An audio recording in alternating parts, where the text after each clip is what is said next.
Zelecký a vítám vás u recenze na tento all-in-one počítač od firmy Asus ET2321. Tento počítač zaujme svým krásným zpracováním a velkým 23-palcovým monitorem. Pojďme se však podívat, co zvládne dál.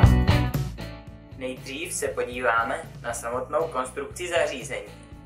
Hlavní dominantou je 23-palcová obrazovka s plným HD rozlišením blíž 1920x1080 pixelů, která je navíc dotyková a podporuje až 10 dotyků najednou. Její hlavní výhodou jsou pozorovací úhly, díky IPS technologií je to až 178 stupňů. Nevýhodou může být její lesklost, tudíž se bude na sluníčku odrážet. Nad displejem se nachází 2 megapixelová kamera, která nahrává v HD rozlišení, vedle ní je dioda signalizující nahrávání a také dvojice mikrofonů, které zajistí spolehlivý zvuk. Na přední straně je to kromě loga Asus všechno. Na spodní hraně se nachází jedno USB 2.0, které poslouží nejlépe pro připojení dodávané myši a klávesnice, obě dvě bezdrátové.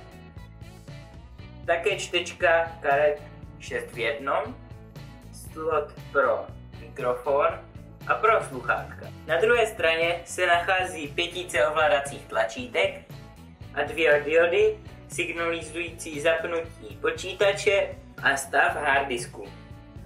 Přesuneme se na zadní stranu. Zadní strana obsahuje zbytek konektorů.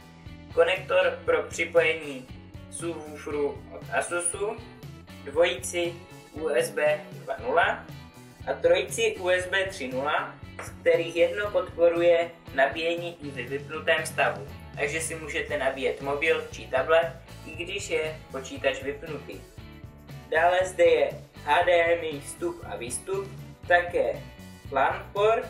Kromě tohoto gigabitového LAN konektoru se zde k připojení k síti nachází také Wi-Fi se standardem 802.11 BGN a dokonce moderní AC. Když jsme u této síťové vybavy, můžu podotknout, že v počítači je zabudován také Bluetooth 4.0, který slouží k připojení externích zařízení a taky ke spárování například s telefonem. Dále konektor k připojení na spájení a také vstup na externí anténu, kterou si však musíte sami pořídit.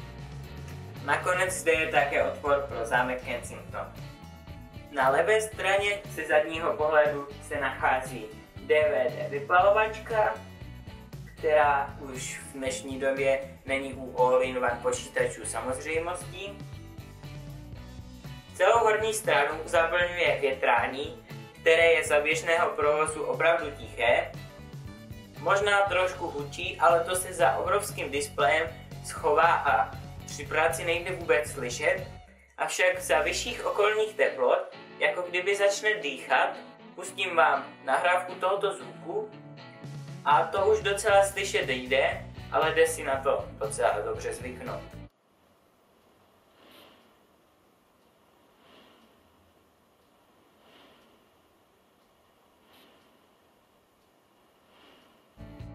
Na spodní straně už je jenom držák, který je opravdu masivní a díky němu a celému obrovskému displeji má zařízení hmotnost 9 kg, což už je docela dost.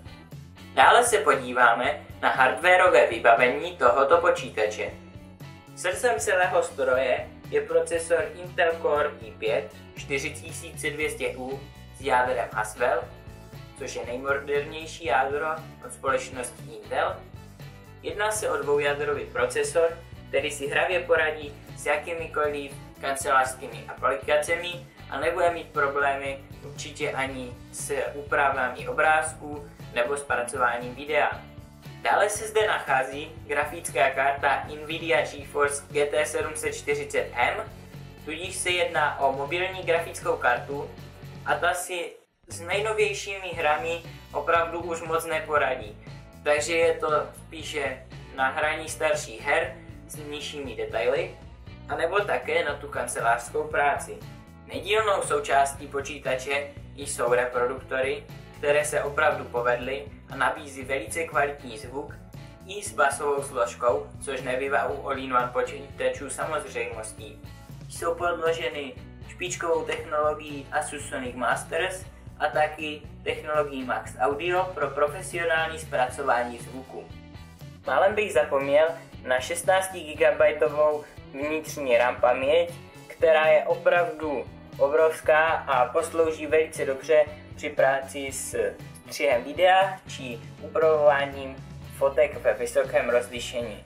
V přístroji je také zabudován harddisk kapacitou 1000 GB a 7200 otáčkami za minutu, díky čemuž je dostatečně rychlý, avšak SSDčkům se opravdu nemůže rovnat.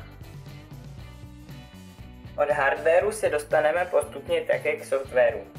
Počítač je vybaven předinstalovaným operačním systémem Windows 8.1, který zajišťuje opravdu naprostou plynulost díky hardwareu naprosto bez jakéhokoliv zaseknutí.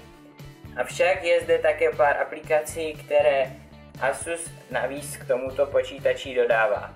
Například Asus Web Storage, díky kterému při registraci dostanete 32 GB volného prostoru zdarma. Dále je tu aplikace pro přehrávání televizního vysílání, bez které by byl televizní tuner opravdu k ničemu. Je zpracována opravdu dobře a funguje a díky přiloženému ovladači ji můžete ovládat také pomocí něho. Avšak tento ovladač, jak už logem Windows Media Center napovídá, je stvořen hlavně pro tuto aplikaci, která ovšem součástí balení není, protože k verzi Windows Media Center je třeba upgradeovat Windows a to stojí 150 €. Tudíž je to opravdu škoda, že není už předinstalovaná v počítači. No a další aplikací nezbytnou, kterou Asus přibaluje, je antivirus. Je to McAfee bohužel, takže je to stále jen 30denní trial verze a po uplynutí je tento program docela parazitický na systému a je docela těžké se ho zbavit a stále nabízí koupení plné verze programu.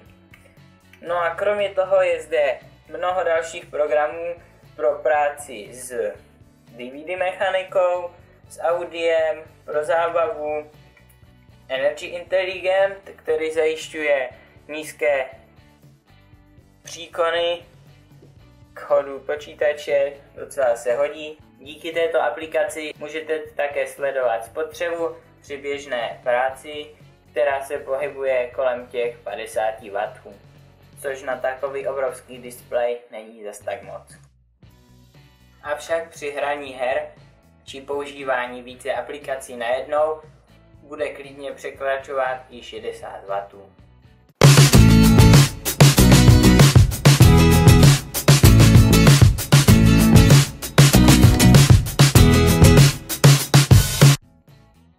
Jako zajímavost jsem si připravil fakt, že i když naše testovaná verze není dodávána s externím subwooferem, tak šťastlivci, kteří například vlastní notebook od společnosti Asus, který je dodáván s tímto subwooferem, tak ho můžou v pohodě využít i s tímto zařízením. Tímto šťastlivcem jsem například já. A s tímto subwooferem je výsledný zvuk už opravdu lahodný.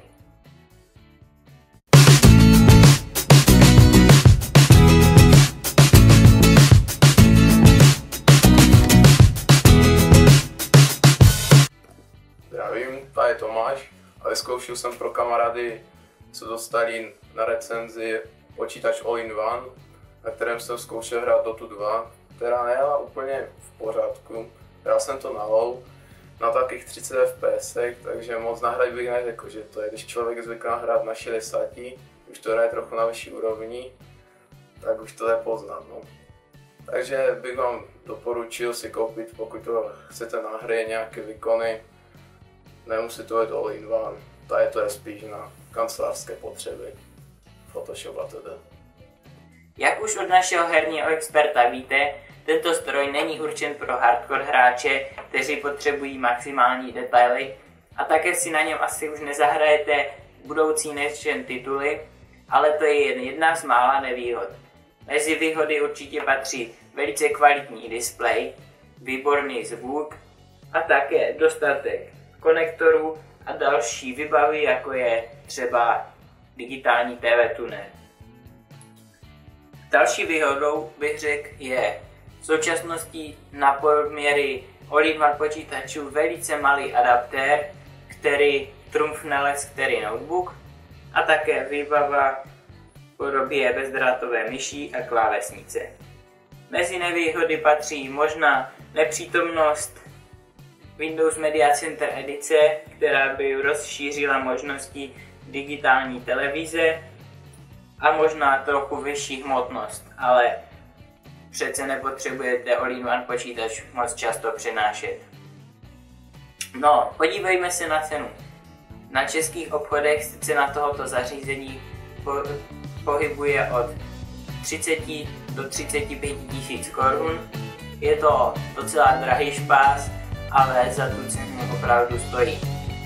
Takže s touto recenzí se s vámi loučím a příště shledanou.